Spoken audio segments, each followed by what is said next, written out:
Itu pikiran yang terlalu kuno, terlalu dangkal. Dan itu sama sekali tidak cukup untuk melukiskan keagungan dari Tuhan. Saudara-saudara. Dan kira-kira 60-70 tahun yang lalu, Einstein sudah menyatakan bahwa waktu itu adalah dimensi yang keempat. Di dalam keadaan ruang kita mengetahui dimensi 1, dimensi 2, dimensi 3. Maka segala sesuatu ada panjangnya, ada lebarnya, ada tingginya. Tetapi ketiga dimensi ini kalau sudah bergerak, maka dia memerlukan dimensi yang lain. Itu namanya waktu. Dan dimensi yang lain itu kalau memerlukan sedikit, mengakibatkan gerakan yang panjang dan mempunyai sesuatu jarak yang sangat panjang. Itu disebut kecepatan tinggi. Saudara-saudara, sesuatu yang ada 3 dimensi, kalau dia memindahkan lokasi ke tempat lain, makin memakai waktu sedikit. Namanya adalah kecepatan makin tinggi. Tetapi saudara-saudara, daripada sejarah kita melihat, pertama-tama kita ada emission theory daripada Sir Isaac Newton, lalu ada vibration theory, lalu ada teori-teori lain, particle theory abad 20 dan sebagainya. Saudara-saudara sekalian, di dalam Einstein memikirkan bahwa cahaya itu tetap tidak mempunyai sesuatu arah yang lurus seperti apa yang dipikirkan di dalam sejarah tradisional. Tapi menurut dia, benda yang besar sekali, cahaya lewat ada pengaruh yang membuat cahaya itu bengkok, sehingga itu tidak mutlak menjadi relatif. Nah, ini semua penemuan di abad ke-20 yang sangat berlainan dengan zamannya Sir Isaac Newton, membuktikan bahwa manusia tidak boleh seperti zaman modern yang terlalu kaku memutlakkan pikiran manusia sendiri. Karena ada hal-hal yang sebenarnya kita tidak tahu. Dan penemuan-penemuan menyatakan makin banyak pengungkapan daripada paradoks daripada cahaya itu. Cahaya itu apa sih? Terang itu apa sih? Yesus adalah terang. Yesus itu adalah paradoks. Yesus adalah terang. Yesus memang sulit tidak mengerti. Terang itu bisa dilihat? Bisa. Terang itu ada beratnya? Tidak. Terang itu tidak bisa lihat? Tidak. Terang itu ada kecepatan? Ada. Paradoks bukan? Terang itu cepatnya sampai kapan? Sampai kapan? Sampai abad ke-19. Orang-orang seperti Huygens, orang-orang seperti Foucault, dan akhirnya sampai Einstein.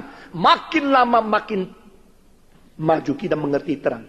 Dan pada abad 19 sudah ditemukan kecepatan terang itu adalah 1 detik 186.000 mil. Saudara-saudara, bumi putar seluruhnya dunia ini. Satu kali putar bumi kira-kira hanya 24.000 lebih mil. Sehingga bumi ini hanya memerlukan 1/7 detik untuk cahaya itu keliling dunia satu kali. Dengan keadaan kecepatan demikian, kenapa kok bisa ditemukan? Orang yang temukan kok bisa dibuktikan yang ditemukan itu benar? Ini semua saya tidak ngerti. Tapi Tuhan telah memberikan pengertian tentang cahaya makin lama makin besar, makin lama makin tepat, makin lama makin banyak, makin sungguh-sungguh mengerti akan cahaya. Saya kira kalau kita bisa mengerti cahaya sesungguhnya dalam fisika, kita hanya mengerti cahaya dalam dunia materi. Tapi yang dikatakan di sini jauh lebih daripada itu. Saudara-saudara, cahaya itu ada kecepatannya, cahaya itu bisa dilihat, cahaya itu bukan materi, cahaya itu tidak ada beratnya, cahaya itu tidak bisa sama sekali dirintangi. Saudara-saudara, ada hal-hal tertentu yang bikin kita tidak mengerti di mana cahaya tembus. Di situ kekuatan tenaga energi juga tembus. Kenapa ya? Kalau mobil saya itu tidak didirikan dengan kaca, kalau mobil saya itu bikinnya dengan jendela kayu, maka cahaya tidak masuk. Kalau cahaya tidak masuk, panasnya tidak masuk. Tapi heran sekali, kalau mobil itu dengan kaca menjadi jendelanya, cahaya masuk dari kaca karena transparan, panasnya bagaimana masuk? Oh, ini menjadikan satu hal yang interest sekali bagi orang fisika menyelidiki sebenarnya cahaya itu apa. Nah, saudara-saudara, cahaya, terang, cahaya. Ini merupakan hal yang sangat misterius bagi orang kuno dan diungkapkan makin lama, makin jelas di dalam zaman modern. Tadi Alkitab mengatakan hal yang pertama, let there be light. Dan Tuhan mengatakan, I am your light. Yesus berkata, I am the light of the world. Dan Yesus berkata, you must be the light of the world. Ini dalam kitab suci cahaya. mempunyai sesuatu kesinambungan dari titik permulaan. Dan pada akhirnya, di dalam kekekalan, kita tidak perlu lampu lagi. Karena Christ is the light of the new world. Dia adalah cahaya yang kekal di dunia yang baru. Dia anak domba Allah, akan ada menjadi cahaya. Salah satu lagu yang sangat indah sekali yang berjudul Holy City yang ditulis oleh Stephen Adams. Di dalamnya mengutip kalimat itu, tidak ada lagi matahari, tidak ada lagi bintang, tidak perlu lagi cahaya bulan pada waktu malam, karena Kristus sendiri yang menerangi segala sesuatu di dalam dunia. New City, the new world, the holy city, Yerusalem. Saudara-saudara, di sini dikatakan dia adalah cahaya kemuliaan dari Tuhan Allah. Nah, saudara-saudara, di mana ada cahaya kita melihat ada beberapa hal yang tidak mungkin tidak ada. Pertama, di mana ada cahaya, di situ mengakibatkan penerangan untuk memberikan perbedaan, memberikan kemungkinan kita melihat nyata segala sesuatu yang faktualnya bagaimana. Saudara-saudara, apakah pakaian ini bersih? Apakah toka ini kotor? Apakah bangunan ini dirawat dengan baik? Engkau tidak mungkin mengetahui dengan jelas kecuali ada cahaya. Di dalam penerangan cahaya, engkau melihat yang kotor di mana, yang rusak di mana, yang kurang lurus di mana, yang belum lengkap di mana, yang sudah bocor tempatnya di mana. Kenapa engkau tahu? Karena cahaya. Jadi kalau tidak ada cahaya, engkau tidak ada kemungkinan membedakan, tidak kemungkinan menyatakan, tidak ada kemungkinan mengetahui.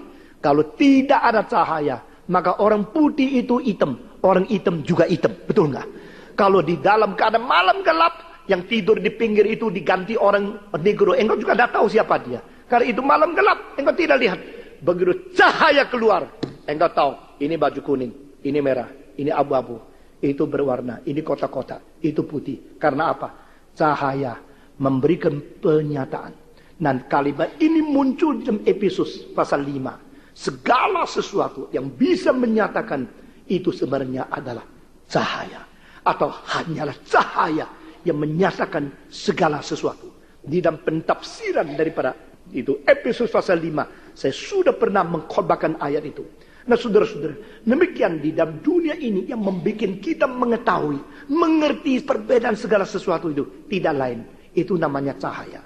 Itulah sebab di dalam bahasa Yahudi, Ibrani, cahaya itu adalah nur. Dan nur memindahkan kepada bahasa Arab menjadi nur, dan memindah kepada Indonesia nur menjadi hati nurani. Nah, saudara-saudara, jikalau seseorang hatinya ada nur, hatinya beres. Kalau hatinya tidak ada nur, tidak beres. Apakah perbedaan pemerintahan dulu sama yang baru? Yaitu yang dulu kurang nur, yang baru lebih banyak nur sedikit, saudara-saudara. Tapi nur yang baru ini bisa tahan berapa lama? Nggak tahu. 10 tahun lagi mungkin lebih gelap daripada dulu. Siapa tahu? Waktu Orde Baru permulaan, bukan main baiknya. Waktu Indonesia baru merdeka, bukan main baiknya. Tetapi lambat laun kita mengatakan Belanda menindas rakyat. Beberapa puluh tahun kemudian, rakyat ditindas oleh keluarga-keluarga yang jauh lebih kejam dari Belanda. Karena apa? Nurnya hilang, saudara-saudara. Hatinya tidak lagi bercahaya lagi. Jikalau ada cahaya, engkau bisa membedakan. Kalau tidak ada cahaya, semua sama. Kalau ada cahaya, engkau mengetahui yang benar dan tidak benar. Kalau tidak ada cahaya, engkau tidak tahu yang benar dan tidak benar. Nah, di dalam bahasa Ibrani, bahasa Arab, masuk ke dalam bahasa Indonesia, nur, nur, nur, nur. Hatinya tidak lagi bercahaya lagi. Jikalau ada cahaya, engkau bisa membedakan. Kalau tidak ada cahaya, semua sama. Kalau ada cahaya, engkau mengetahui yang benar dan tidak benar. Kalau tidak ada cahaya, engkau tidak tahu yang benar dan tidak benar. Nah, di dalam bahasa Ibrani, bahasa Arab, masuk ke dalam bahasa Indonesia, nur, nur, nur, nur. Itu artinya cahaya, cahaya. Cahaya yang berada dalam hati manusia, Itu siapa? Itu roh yang dicipta menurut peta dan teladan Tuhan Allah. Maka di dalam Amsal